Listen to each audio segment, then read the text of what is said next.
Welcome to the Empowered Birth series, where I go deep into everything you need to know to plan and get your true natural birth. And today we're going to be talking about how to choose your hospital or backup hospital for a true natural birth. Now, I know what you're going to say. You're planning a home birth, right? Or maybe you're not. But if you are planning a home birth, let me just tell you one thing. Just because you plan a home birth doesn't necessarily mean that you're going to stay home. Now, go check out one of my other videos where I go into why you need to be picking your midwife carefully. And definitely go and check out the one, how to make sure that your home birth happens.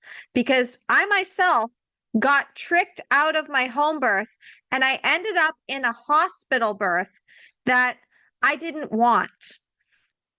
And studies have shown that the two most determining factors as to whether or not you're going to get a C-section is not your body. It's who you hire as a care provider and where you choose to birth.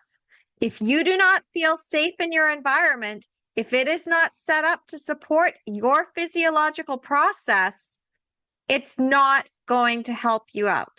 And this is the problem with hospital birth, because the system isn't set up for true natural birth.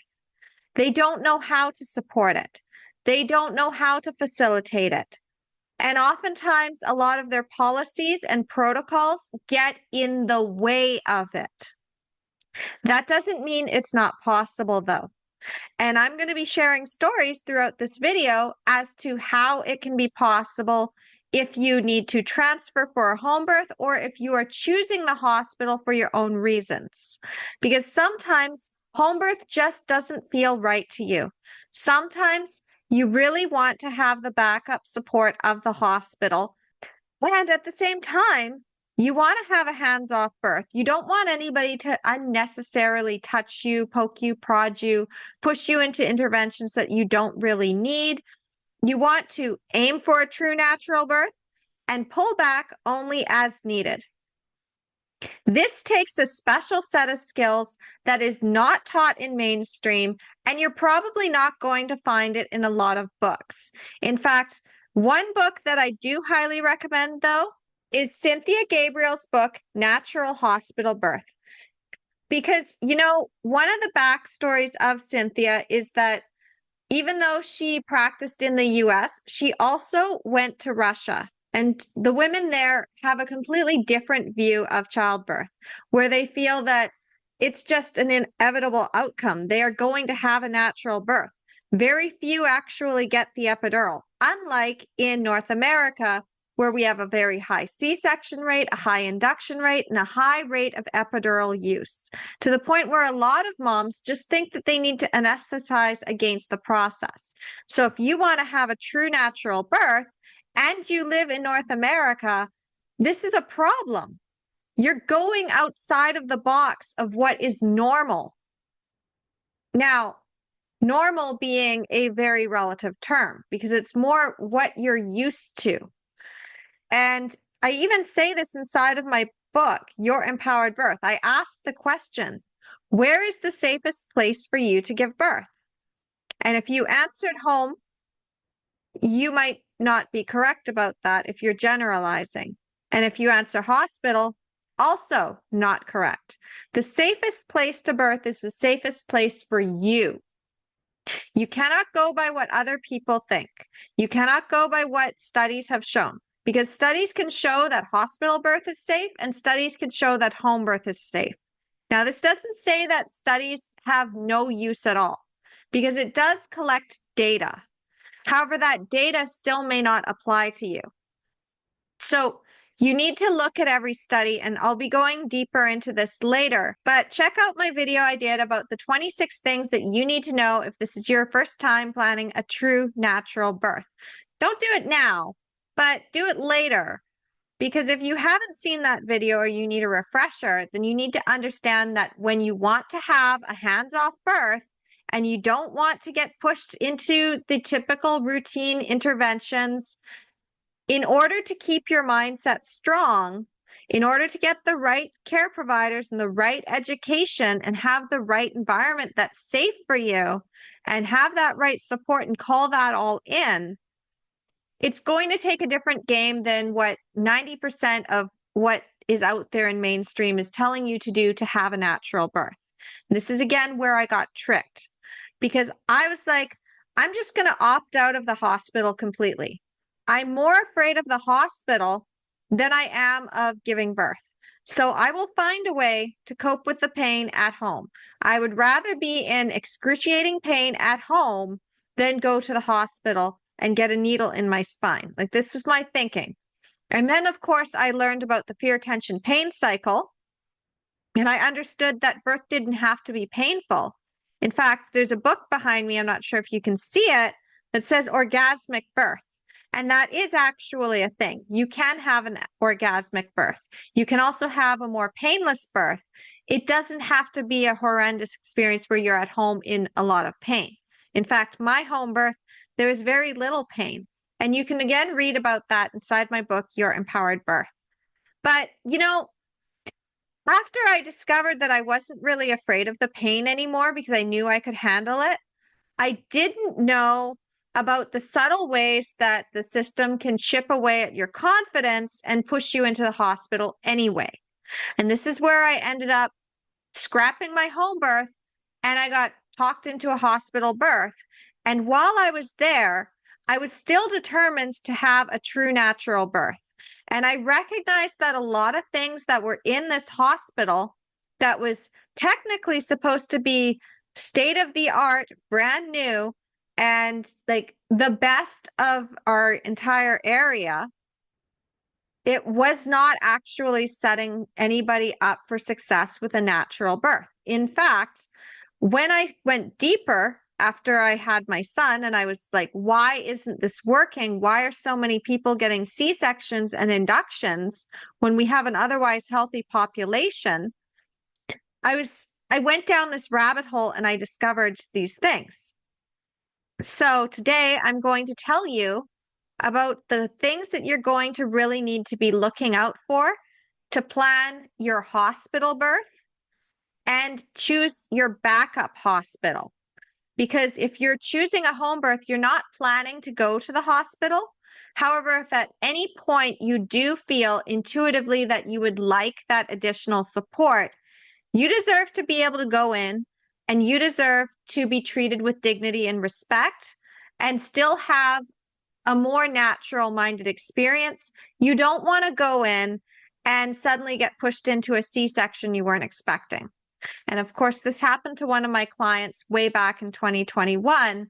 Lisa's story is also inside my book, Your Empowered Birth. We also have it on the playlists for birth stories because unfortunately, she didn't have the right support of her partner. If her partner had been more supportive and understood what she was doing, there might have been a different story. But her entire family was against her. And while she was fine and she was close to birthing her baby, at the last minute, the family found out that she was free birthing and they freaked out and they said, if you don't call the ambulance, we're calling the ambulance for you. And they bullied her and gaslit her. And it was just really unfortunate what happened. And like, I'm not even going to make them wrong for it because, the thing is that people get scared. Free birth is such a hot topic because people have been so scared of it.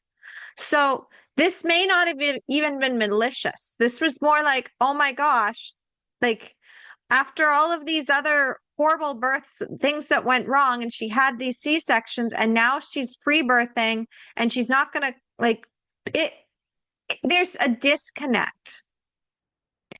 And she wasn't able to inspire them as the right support. And because of that, they were in their fear. This is why I also say, go check out some of my other videos on getting your partner on board, because the partner is the wild card. If your partner is not your protector, they will side against you with the medical system or with the family dynamics, the cultural expectations to go to the hospital. And you don't want that. So again, intuitively, we aim for a true natural birth and we only pull back as much as needed. And you need to have your backup hospital figured out. So before we get into this, though, I also wanted to remind you about the birth advocacy report, which goes into the 5 different categories of fear that your care provider may be dealing with when it comes to their resistance. This same 5 categories also are kind of in the same realm of what partners might be dealing with, what society in general is dealing with. And then category 5 is all about fear and control. That one is harder to work around. It takes a whole other level of skills, which again, you can find in the birth advocacy report. Now, how do you get this? It's very simple. All you have to do is subscribe to my weekly Empowered Birth newsletter and the Empowered Birth Toolkit, because the birth advocacy report is something that I keep in there indefinitely because of how powerful it is. The other resources I put inside the Empowered Birth Toolkit, I put things in and I take things out and I rotate as needed. So sometimes I put in a whole entire course module, such as getting out of the induction traps that are being laid out in the system. This is something I put out usually around the winter time. So if you are watching this video currently and it's the winter, you might want to check out the Empowered Birth Toolkit, because around induction season, I put this out there as a service. The thing about the Empowered Birth method is I'm committed to you getting this, whether you work with me or not, whether you buy my courses or not. Sometimes the money isn't there. Sometimes you need a little bit more information before you jump in. And sometimes I don't even have a live class or one-to-one service available. I don't have a spot available for you, and I still want you to get that help. I did not get in this just to make a whole bunch of money and to hide everything behind a paywall. So I have 3 paths for working with me. One is the do-it-yourself route. You can take every single one of these deep dive masterclasses. You can take all the notes you want, and you can find the information. The only caveat to this method, of course, is that all of my genius is in here. And most of my deepest insights come from working with my one-to-one clients. So when I'm taking on a new client, I suddenly get new insights. When I'm creating a course or teaching a class, I'm suddenly getting new insights. And then that trickles down into my content and what I automatically teach you at a later point. Or it's up to you to reach out and ask me a question, and then that can also spark my inspiration, and then I create something. But I might not have everything created yet. And there's so much that's out there. I'm scattering it. So you have to follow every single one of my social media channels. You need to also be subscribed to the newsletter. You need to have the Empowered Birth Toolkit, and you need to be reaching out to me and connecting so that I know what else I can give to you. Because otherwise, it's like, there's just so much. I am constantly transforming. I am constantly creating. It's like a never-ending gestational process where I'm birthing new things and I'm conceiving new things and I'm gestating new things. And the timing may not align with the do-it-yourself path. This then leads to self-study. So if you do not want to spend a lot of time, if you don't have a lot of time, and you are willing to pay a little bit of money to get more targeted help, then the do-it-yourself path is probably not right for you, because you're going to be spending a lot more time sifting through that information. You want it fast, you want it streamlined, then that is your Empowered Birth Academy, which is my paid program where you get all of my magic, every single course that I've ever created, every single core program of your Empowered Birth Academy, additional trainings that I come up with. If I have a live class that I'm like, oh my gosh, this is something valuable that I haven't had created yet. If I create a new workbook, it all goes into your Empowered Birth Academy. You pay once for the whole bulk of the resource library. And then after that, you can choose to jump into something else. Maybe I have a live component class that comes up, and that's an additional service. However, you would also probably get a little bit off of that price because you already have the core program and all of the resources. So if you want to know more about that, or you want to know more about the do-it-yourself path, or my one-to-one coaching, which I already mentioned, is where I basically get all of the pinnacle of my ideas from. I worked with Jenny, I worked with Lisa, I worked with Rebecca. We had these amazing transformative birth experiences. You can read about them inside of Your Empowered Birth. There are also a few other moms that I've worked with, including Claire Sherman of Shine Space Parenting. You may not have heard of her, but she and I also did an interview. She has her own TikTok. You can go check her out there. We've also done some deep dive interviews that are going to be coming up on this channel. And she's really into mindset. And she took what I taught her about the fact that she had had a very traumatic C-section and she had type 1 diabetes and she had a hospital birth and it didn't turn out the way she wanted. And she's like, I've got this traumatic C-section. And then she went and had a home birth. So she understands this too. It's like she knew that she needed to have a home birth and she also had her backup hospital. So once you understand about the aim for true natural birth and pulling back, and you've gotten past your fear and you've created your safety net and you've got your right support and you're very clear on your birth vision, these are all the components of the Empowered Birth Method. You can learn about this more if you go to empoweringmomsbirth.com/start guide. And that will give you more of an overview of the Empowered Birth Method. You can also go and check out your Empowered Birth Academy. You can go and get the toolkit. You can go and put in your name for an intake form to see if working with me would be a good fit for you at the moment. Or maybe I just give you an additional resource. I say, hey, I really love that you've reached out and it doesn't feel like it's right for you to get on a call with me at this point. However, I'm going to redirect you to get this resource, or you can get this workbook and go through it, and then we can revisit that to see if it's aligned. And if it is, then absolutely, I will get on the call and I will help you. However, again, I'm not attached to you working with me directly. I'm attached to you getting this method and to getting your true natural birth. Because when you have an empowered birth, you're an empowered mom for life. And nobody can take that power away from you again.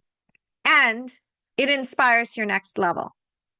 So, I mean, there's so much I could get into.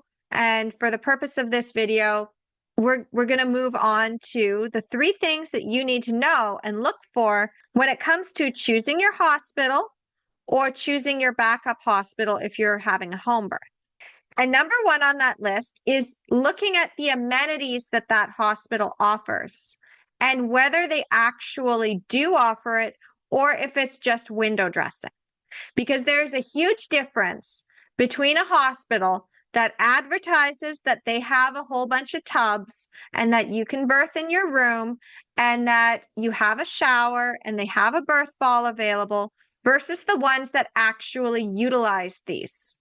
Because there are a lot of hospitals where they won't even let you birth in the tub. They won't even let you get in the tub for labor because they don't even want to clean it. So they discourage the tub use. They have the tubs, but they don't let you use this. And this is where I got into a little bit of trouble because I was under the impression that I would be able to bend the rules. My midwife had hinted that, they don't typically let you birth in the tub. However, if you push fast, they can't stop you. So I found that loophole. What I didn't expect, and this is something that was just horrific for me to discover, and then later discovering what it could have meant if I really was pushing fast. Like, this is why you really need to know what's going on behind the scenes, and why I mentioned before in other videos that you really need to be asking doulas what's going on. You really need to ask moms what their true experiences are, because a lot of midwives have gag orders. I was able to hear a lot of stories behind closed doors that a lot of moms would not have been privy to because I became a birth advocate back in 2014. And in 2015, I was invited to sit in on a birth network of local doulas and midwives and nurses. And in fact, my own midwife was in this group. So she's sitting there and she's telling stories about what's going on in the hospitals. And it's like one of my clients wanted to have a VBAC after 2 C-sections. And by the time I got there, the OBs were tapping their feet and they were admonishing me because my client was refusing a C-section. The baby was crowning and they pushed that baby back up. And like it was awful. And I'm sitting there, I'm hearing these stories, and I'm like, oh my gosh, what's going on here? The midwives' hands are tied even more than I already suspected that they were tied. And these moms have no idea. And the doulas can't even say anything because they can get thrown out of the room. And I recognized I couldn't be a doula in the hospital and I couldn't be a midwife because I don't really play well with others when they are doing things that are really wrong. And I would not have been able to bite my tongue. I probably would have gotten thrown out of that room because when somebody is threatening somebody I care about, like there's a reason why I took the gloves off and I've given you the do-it-yourself path because I can't work with everyone and I can only create so many programs and courses at a time. And I want to make sure that even if you didn't have a cent to your name, that you are not going to be caught by surprise like I was, because I couldn't afford a doula at one point. I couldn't afford childbirth classes at one point. I couldn't have even afforded a course or a coach. And I didn't know what books to read, and I got tricked. And I was trying to consume everything on natural birth, and I still got tricked. So I want you to understand that if the hospital has a tub, but they don't let you actually labor in the tub and they don't let you birth in the tub, it's probably window dressing. Same for yoga balls and like peanut balls. How many do they actually have? If they only have 1 or 2 on the unit, that's not nearly enough. I mean, it tells you that you can bring your own in, but do not rely on them to have those things available for you. Just because they say they have them doesn't mean that they actually have them. In fact, I was in triage and I overheard the nurse saying if she delivers fast, she's delivering in triage because there's no rooms available. I'm like, there's no rooms. And my midwife was like, don't worry, I'll get you a room and I'll get you a room with a tub. So then, of course, they wanted me to stay 24 hours after that birth. And I stayed 12 hours, which was still too long for me. And I had the room with the tub, but somebody else needed that room. So you need to understand how many rooms actually have tubs and how many balls are actually there. And about the squat bar, if they say they have a squat bar, do they actually use it? If they say you can birth in every position, do they actually do that in practice? Because yeah, it looks really good on paper. It looks really good on the glossy website. It really attracts people in. But if they're not actually using those amenities, it's all just a trap that you don't want to fall into. So even if if the hospital doesn't have all the amenities, if you're not planning to stay there for very long, maybe it doesn't even matter to you. Maybe it doesn't matter if they have the yoga ball because you're going to bring your own. Maybe it doesn't matter to you because even if they don't have a tub, you're planning to go in at the last possible minute and you'll just birth in the shower. Like, you also have to know what amenities you actually plan to use. And remember, your doula can also bring things for you. And you can pack things for yourself. You can turn that room into something else. But again, if you're aiming for a true natural birth, you want to go in at the last possible minute. You don't want to be spending more than an hour in that hospital. And the reason for this is because the hospital is not set up for you to be laboring there the whole time. They are going to want to push you through the system because Just as I was taking up a room and I really didn't need to be there, but they were like, oh, well, we want you there. And I was a little bit of a people pleaser back then. I took up a room that could have otherwise been used for another mom. I could have gone home.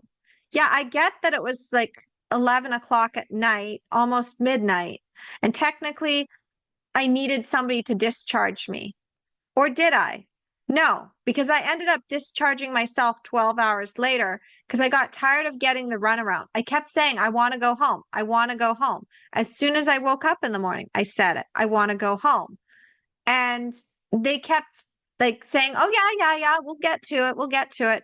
And 12 o'clock in the afternoon rolls around and I'm still there and waiting. And I'm like, this is ridiculous. I'm just going home. Because you know what? Somebody else needs this room way more than I do. So when you're having a true natural birth, recognize somebody else who doesn't want a true natural birth needs that room way more than you do. So go in at the last possible minute. And if you birth in the car, hey, you just avoided a hospital birth and you have a badass birth story. And it's probably like, it's going to be so much less scary if you follow what I teach you about having a true natural birth. Because the whole point is you need to understand you could birth anywhere. And maybe in 10 to 15% of the cases, your intuition tells you that something's not right and you need more help. However, you can go and get that. You can get that help. And maybe it's just leaving the house and you get to the hospital and suddenly you feel safe enough to birth your baby. You don't know. It's your intuition. So follow it. So one more thing about amenities.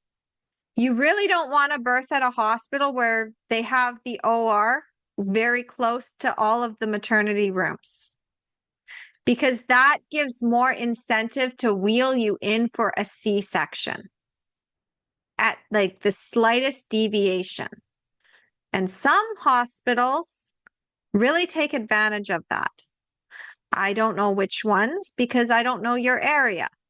However, I'm pretty sure that if you got on a call with me and told me about your hospital environment and your how people kind of operate things, and if I got some stories from some doulas in that area, I could tell you what that hospital is really like.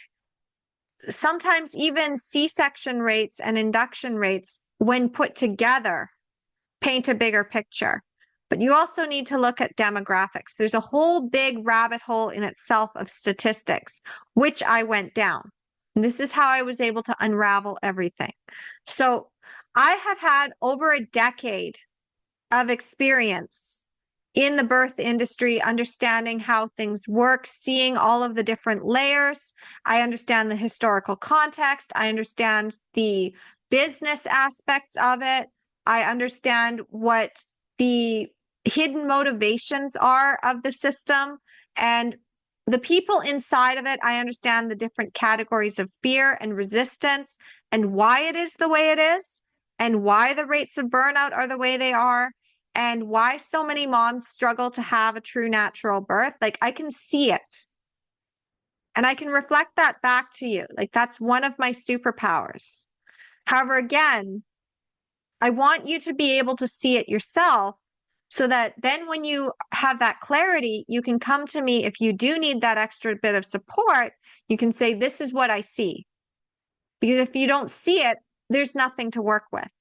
And that leads into number 2 on our list, which is the hospital culture. So we're already looking at the amenities, and that's the environment, the overall structure of the environment, how it was set up to facilitate or not facilitate true natural birth. But now there's a culture within the hospital with the staff and the doctors and the administration and the insurance companies up at the top and just the way that things operate in that particular hospital. And you could have some really good midwives in there, but they may not be able to say a word when a certain doctor walks into the room. If that certain doctor also happens to be of a high rank, like maybe they're head of OB, They're head of the maternity care services. Maybe they have powerful people that will have their back no matter what they do. Category 5s are very, very good at climbing their way to the top and stepping on the toes of others to get there. And to have the scapegoats and to have their flying monkeys in the system. They're very, very good at that. They're usually in high positions of power, and they have really big egos, and they also do not like to be questioned, and they will absolutely retaliate. Again, go get that birth advocacy report. You go to empoweringmomsbirth.com/toolkit, or if you want to know more about the empowered birth method and what I really teach, you go to empoweringmomsbirth.com/start guide, because that also has the button to push to go and check out the empowered birth toolkit. I do talk about that on that page. This is the actual start guide. It's on my website. It's completely open to you to learn more about true natural birth, to know the mistakes that you're making as a first-time mom, a seasoned mom, a VBAC mom, so that you don't make those mistakes. I tell you about the additional resources on the site. It's basically like the guide to tell you what's also on the website as your additional resources so you can choose your own adventure. And there's a section to work with me deeper in my coaching and to get the intake form. There is a section on your Empowered Birth Academy, and there is a section on just the free path with the Empowered Birth Toolkit. It's all there for you. So again, empoweringmomsbirth.com/start guide if you want to learn all of it. empoweringmomsbirth.com/toolkit if you just want to get on the newsletter and get access to the toolkit and this birth advocacy report, which again it's absolutely crucial. It's probably the most powerful resource. In fact, Jenny herself even said that one of the most powerful things that I could have helped her with out of everything that I helped her with that year before she got the confidence to get pregnant again, it was telling her about the hospital culture. So, what is this hospital culture? Well, it's simple. The C-section rates of individual care providers, which is hard to get, but not impossible. You can interview your care provider and find this stuff out. You can also kind of piece it together by looking at the C-section rates of the hospital itself, which is usually posted. So you can get the overall rates of the hospital, but you usually can't get the rates of individual care providers. They black the names out. It's a whole big mess. We've been trying to work on it for years as doulas. If you have any ideas on how we can get that done, you can always reach out to me, hello@empoweringmomsbirth.com. Maybe we've already figured it out, or maybe you've just added an extra piece so that we can find it at a bigger level. But, I'm really committed to you having an empowered birth.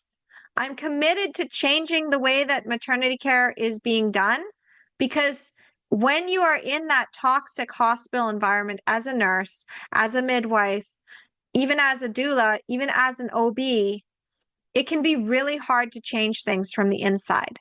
You think that by going into the system that you can change the system, but then you get inside and you recognize that there's something called horizontal violence, in which every time you try to speak out, your colleagues pile on you until you toe the line. So in the case of my midwives, the hospital that I was birthing in was an OB playground, and they were just basically invited in as we have to tolerate these midwives. But their hands get tied. And then doulas are also not really liked there.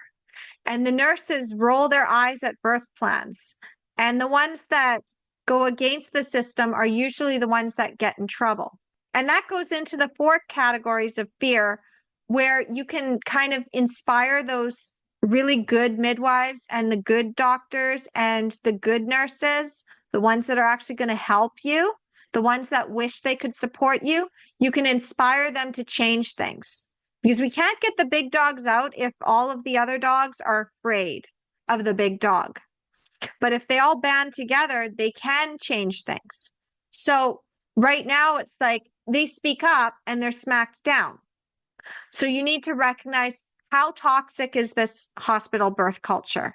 And the best one to find out about that is a doula, because doulas see it.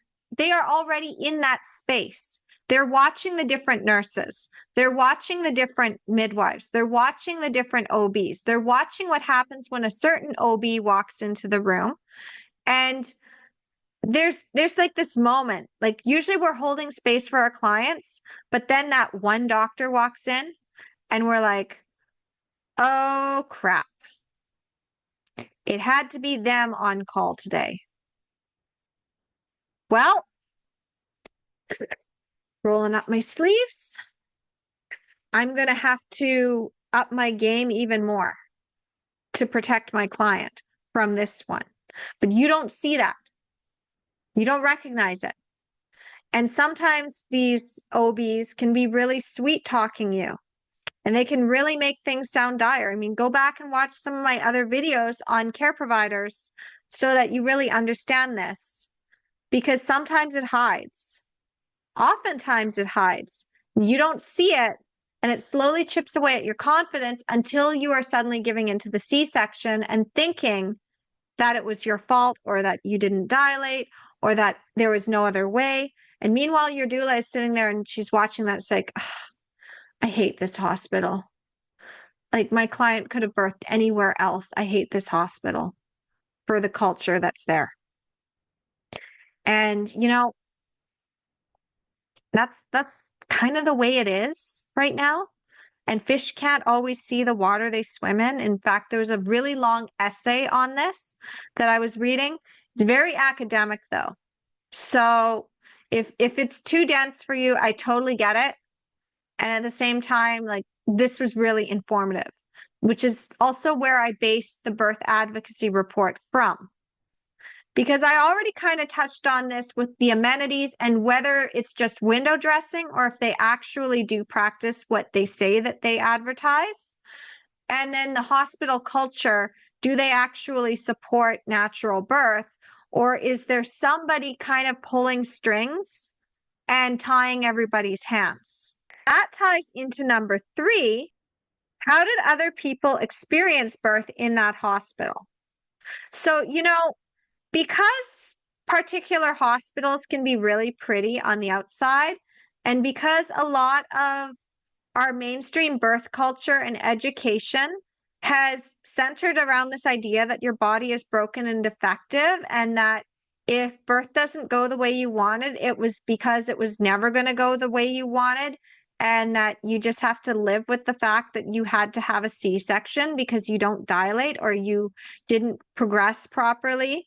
And there's a lot of undermining of confidence. Oftentimes you don't see it.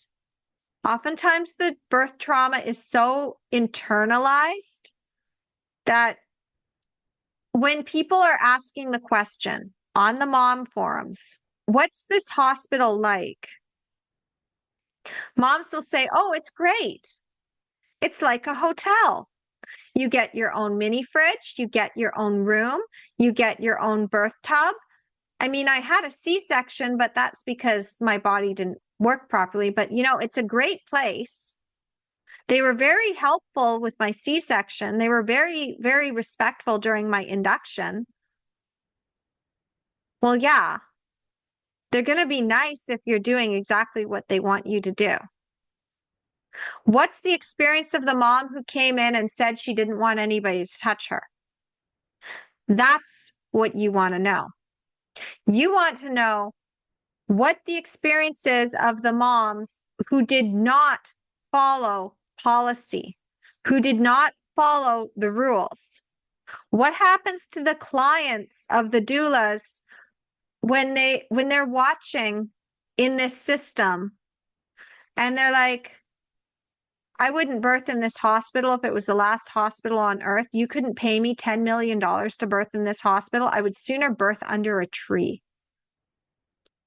Because that is the level I feel when people ask me if I would ever birth at the hospital that I birthed at. Now, I mean, maybe they've changed things. I don't know. But where it was at when I gave birth there, hospitals like that in that present moment in time, no, you couldn't pay me $10 million to go back there. No amount of money would get me to go back into that hospital. And this was the same feeling for Jenny. She was like, I know it's the closest hospital, but I would rather drive 20 minutes out of town to a different hospital that doesn't have as many amenities as the other one, because there's no way in hell I'm ever going to birth back at that hospital again. Like I would have to be close to death to get to that hospital. Like that would be like a last resort. So you need to be asking doulas the question. It's like, what's this hospital really like for moms who want to have a hands-off birth? Not what's it like for the moms who choose to get the epidural and follow the rules. What's it like when they resist? What's it like when they birth outside the box? What's that experience like? Because remember, you're not going in to get the epidural. You're not going in to get the induction. You're not going in to get the C-section. You're not going in to be a good compliant patient. You're going in with your full autonomy, either as a backup plan or as your main plan.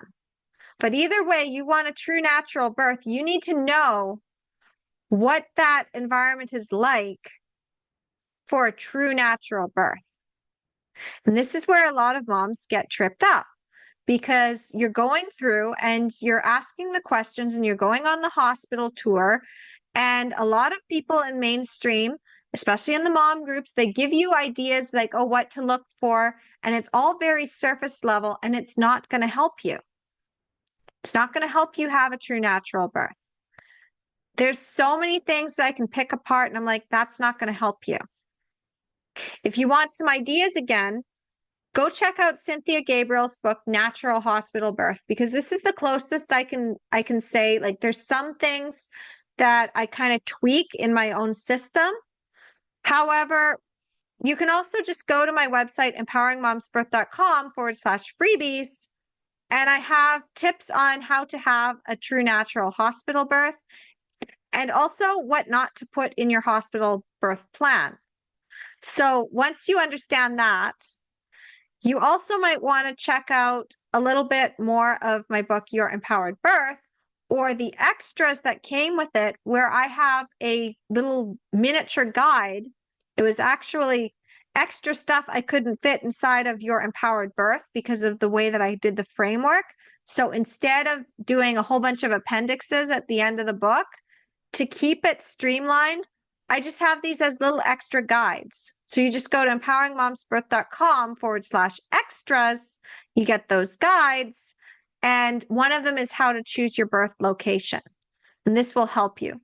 It's also part of my core program, Your Empowered Birth Academy, and my starter program within the core program, which is called Your Empowered Birth Workshop, which I do offer as a standalone program. So if you are like, I love Academy, I love that I get everything, and I'm not quite ready for that, I just want something starter, then you just go to my website, empoweringmomsbirth.com/shop, because Your Empowered Birth Workshop is available.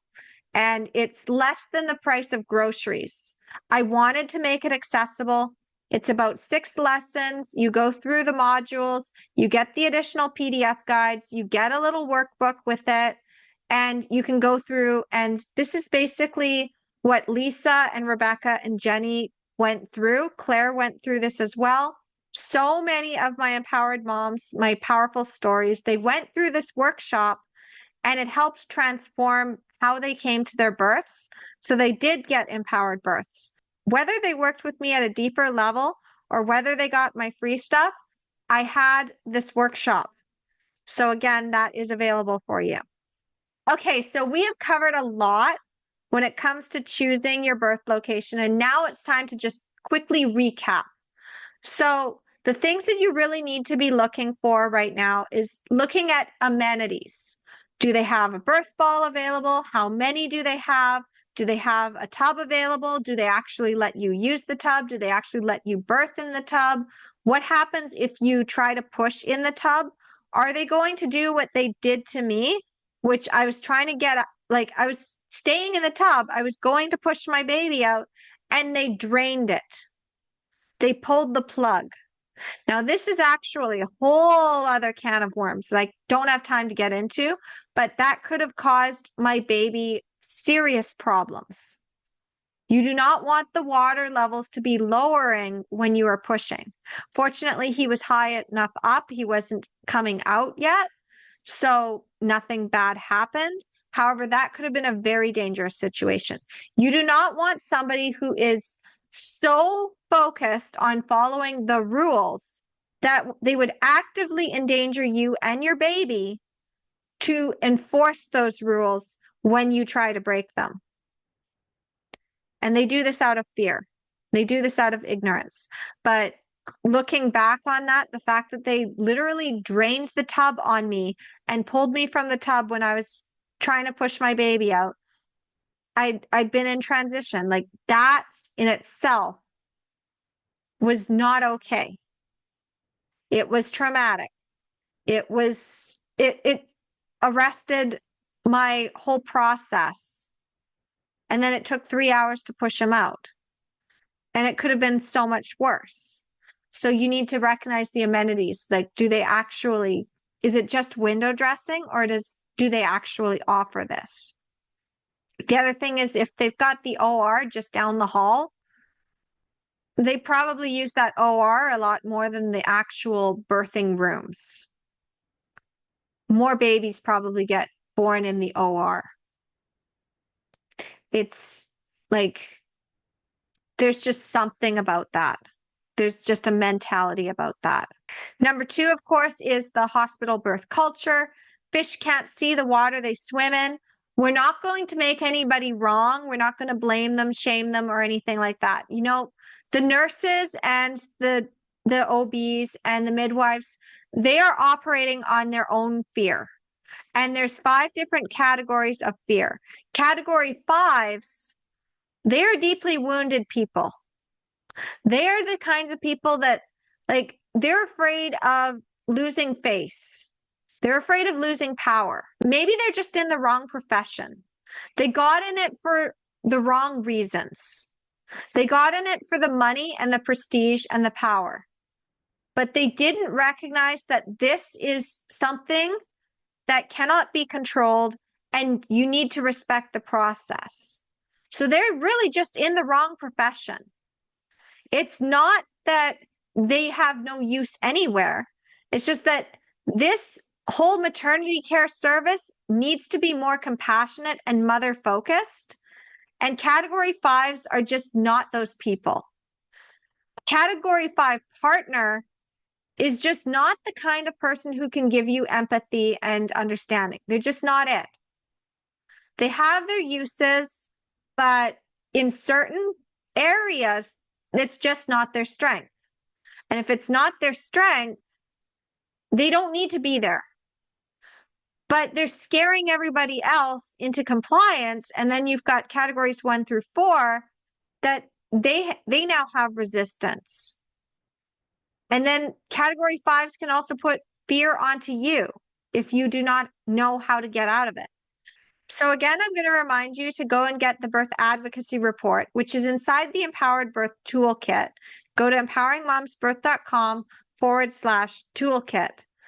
And that will help you understand about the categories of fear and how to work with the hospital birth culture.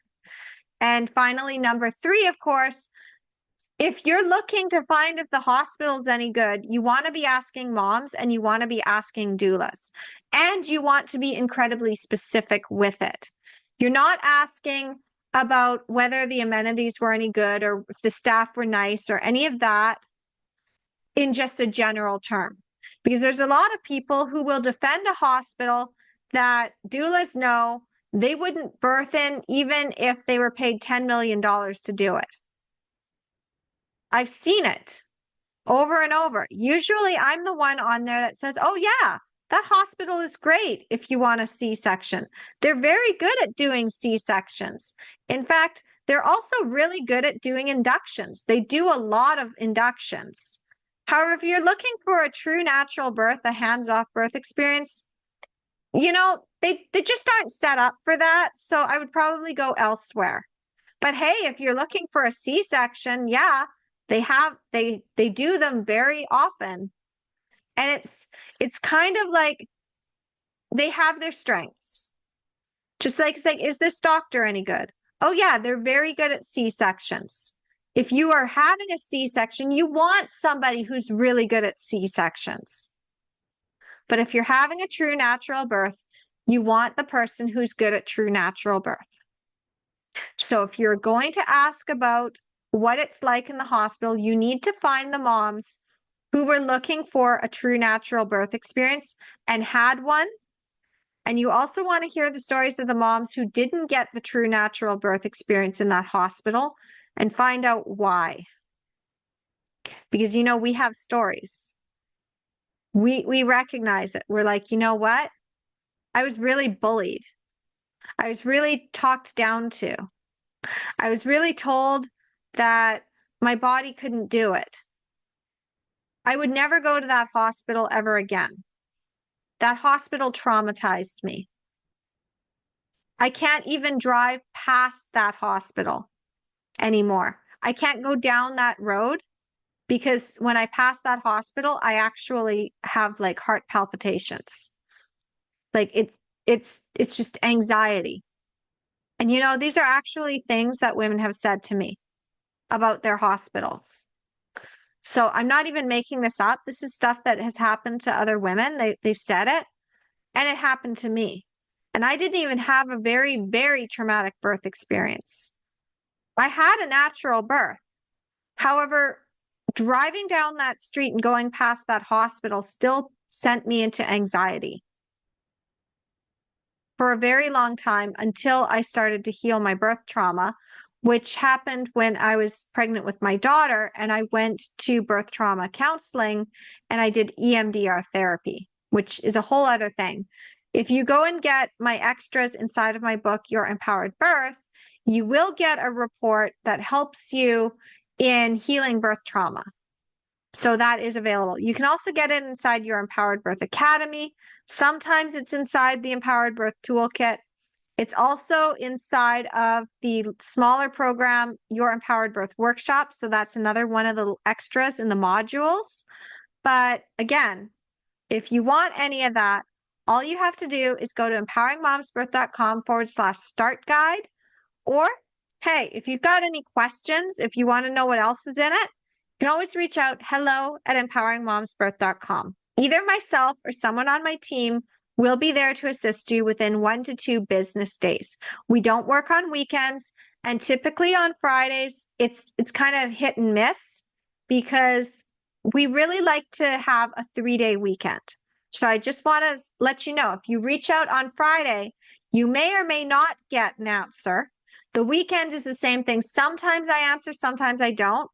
And then Monday through Thursday is when we're basically on, and you're more likely to get a quick response within 1 to 2 business days, sometimes even less time.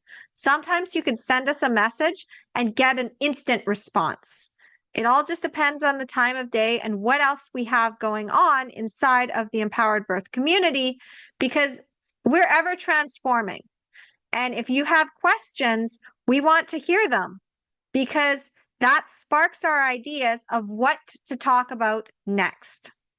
So again, if you want to know what's coming up in the Empowered Birth series, all you have to do is go to empoweringmomsbirth.com/freebies and get the current guide of what we're working through, which is the 26 things that you need to know to plan and get your own true natural birth.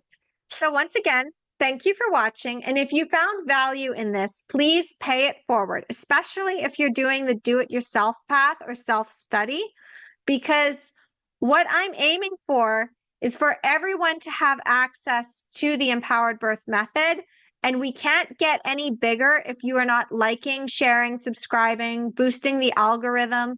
I don't do a lot of paid ads. If I'm going to do it, it's like going to be like a one-off thing or just like very sporadic, because I would rather put the money and resources back into helping moms to get their empowered births, being able to get this into more communities. I want to buy up houses that I can turn into birth houses themselves that are close to the hospital, so that there's like an in-between option between home birth and hospital birth, especially for moms that kind of live far away from a hospital, but they want a home birth. So that is something that I'm working on. It's something I'm very passionate about ever since I saw my first birth house. And I'm like, this is going to be a transformative thing. But this is also where I learned more about how midwives get their hands tied and how difficult it is for the system to change on the inside. So this is part of what the Empowered Birth movement does. When you contribute to purchasing your Empowered Birth Academy or anything else, investing in yourself, in your birth through Empowered Birth, then what happens is I redistribute that, because I'm committed to empowered birth. I'm committed to all moms having an empowered birth. Because again, when you have an empowered birth, you're an empowered mom for life. No one can take your power away from you ever again. And every birth can and should be a beautiful, empowering experience. So thank you so much for watching, and I will see you again soon. Happy empowered birth journey. Bye now.